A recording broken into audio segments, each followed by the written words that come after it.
Questions for head coach Matt Painter? Brian? Just to get it out of the way, can you just explain that turnover? The inbound. Oh, the inbound. Yeah. So what I said to him, and I said, are we redoing this play? And the time was different. And so I'm looking at our players to make sure they're lined up to go where they're supposed to go on the second one. So to me, if we're redoing this, we can still run the base and throw the ball along the baseline. So that was my error, because that's a vague question in mind. Instead of saying, hey, can we run here? Can we pass it? You know, but the time was different. But in the process of everything, I'm not locked into the time. I'm locked into executing what we're supposed to do in press offense. And so that was my error at that time. Now, he said it to our player, hey, you have a spot. And when he says that to your spot, that should have registered there. But it's also my job to get that clarified before. I was once again looking at our guys to make sure they were lined up correctly for the play we called, because we were doing the same thing we'd done before, if that makes any sense. Sure. Obviously, not your team's best day for 30 minutes. Right. What do you take from kind of just being good enough there in the last 10?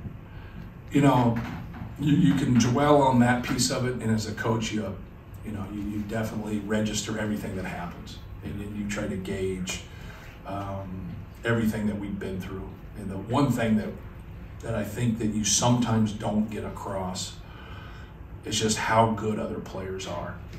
Like, and I think that's the piece. Like, they were, obviously Eric Ayala's not playing, he's a great player. But like Fats Russell's a fabulous player. Dante Scott, has 25 at Ohio State. And we just looked like we were playing through our emotions, and just, you got to be process-based. And we just play the game the right way, take what it gives you, play to your strengths, and be solid. But just move to the next play when things don't work for you. We were just compounding our mistakes, especially offensively. Especially offensively. I thought we did some good things defensively. I thought our doubles were pretty good. Obviously, the start of the second half, for about 10 minutes, we weren't very good. We were getting beat off the dribble too much, and Fats Russell was doing a good job of breaking us down. They had some guys come off the bench. Martinez made some really nice plays.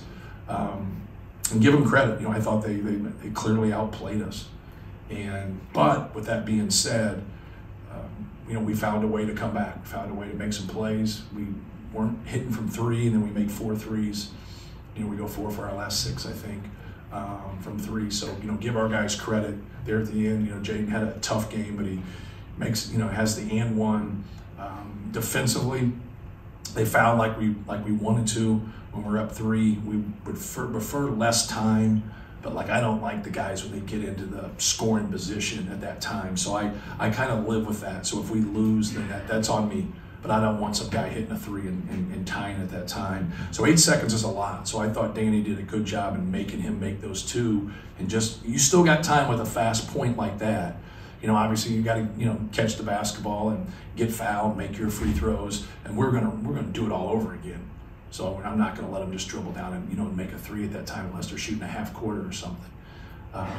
But I thought our guys hung in there. I thought Mace made a great play at the end. I thought Travion walled him up there at the end and showed his hands. Mace dove for that loose ball, and we found a way to pull it out. We had some guys make some plays. We had some breakdowns, but we got to do a better job of getting ourselves ready to play in a game no matter what the circumstances are. Matt, does it change your defensive strategy or planning without Ayala in there for Maryland? Good question. We really talked, I know it didn't look like it, but we really talked about trying to load up in transition and trying to keep Fats Russell out of the paint. But I thought they did a good job of moving people around and getting spacing. And he's shifty. There's a reason why he scored 2,000 points in his career, or getting ready to score 2,000 points in his career. It's just, one less guy. Not, you know what I mean? Like you worry about Ayala, you worry about Scott, you worry about him.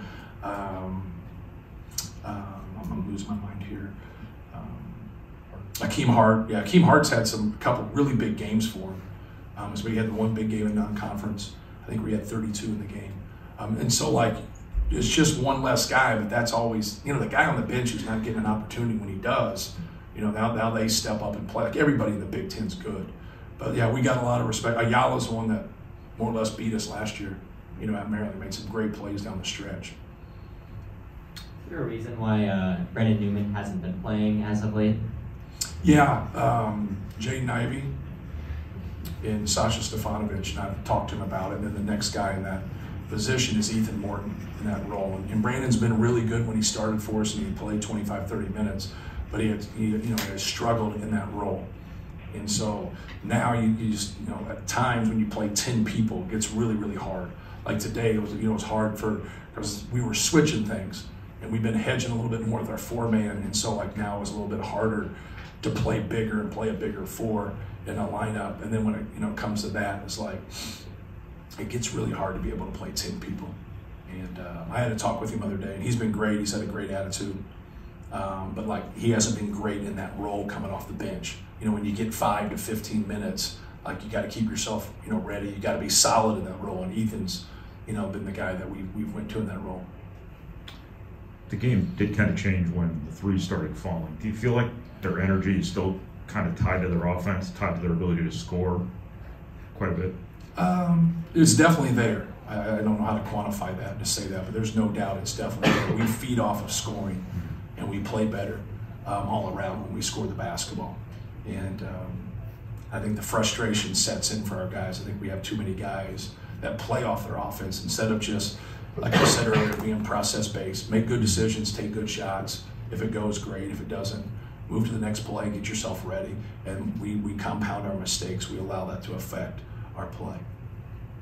It seemed like Zach was making like a concerted effort to not foul early in the game today. He didn't have any fouls in the first half. How do you think he did in that area? He did okay. Like, he gets that foul in the start of the second half where Mason, takes on the drive, and he comes there to trap him, and he shoots in the same motion, and he gets the and one and fouls right there. But no, he did a better job. He just has to have kind of a better sense of where he is sometimes posting. We work a lot on guards coming in and stealing the ball and scraping and doubling and doing stuff.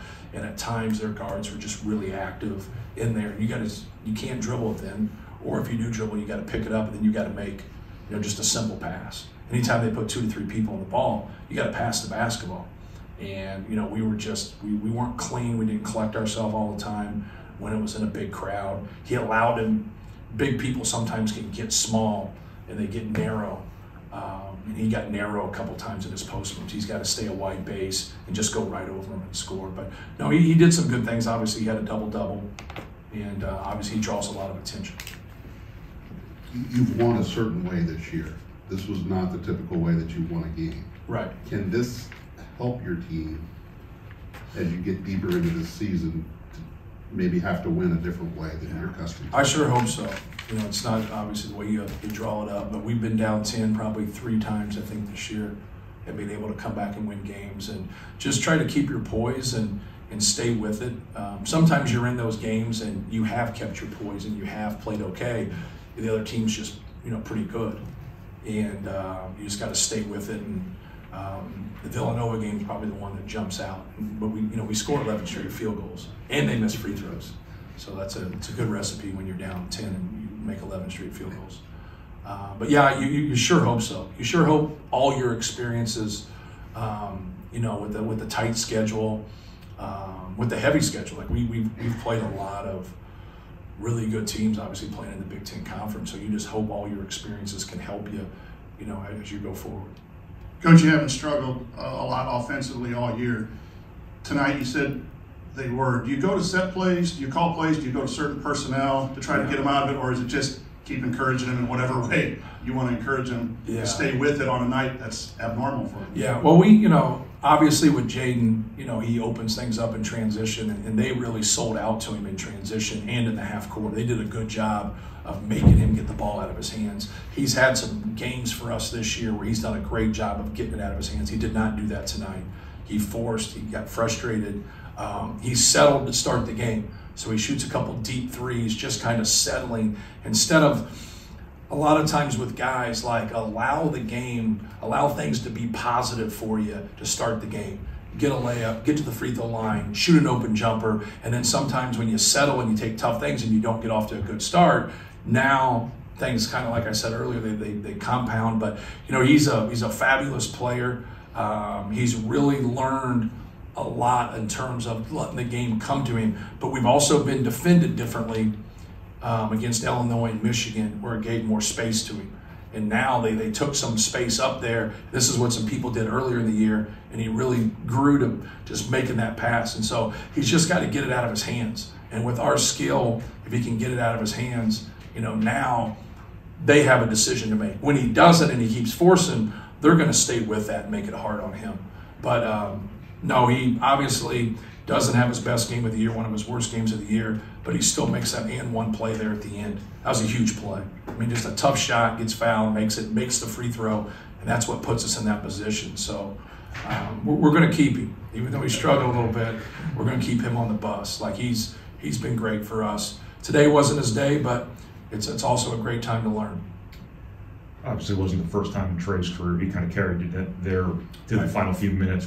Did something open up for him in regards to being able to get the ball in the block and have a good matchup? Or yeah, no, he just got it deep down there and made some really nice plays. You know, he's been great in those last 4 or 5 minutes of the game. And Zach actually, you know, got us going there when we were down. And Zach had a good 4 or 5 minute stretch, and then Travion came in and had a good 4 or 5 minute stretch.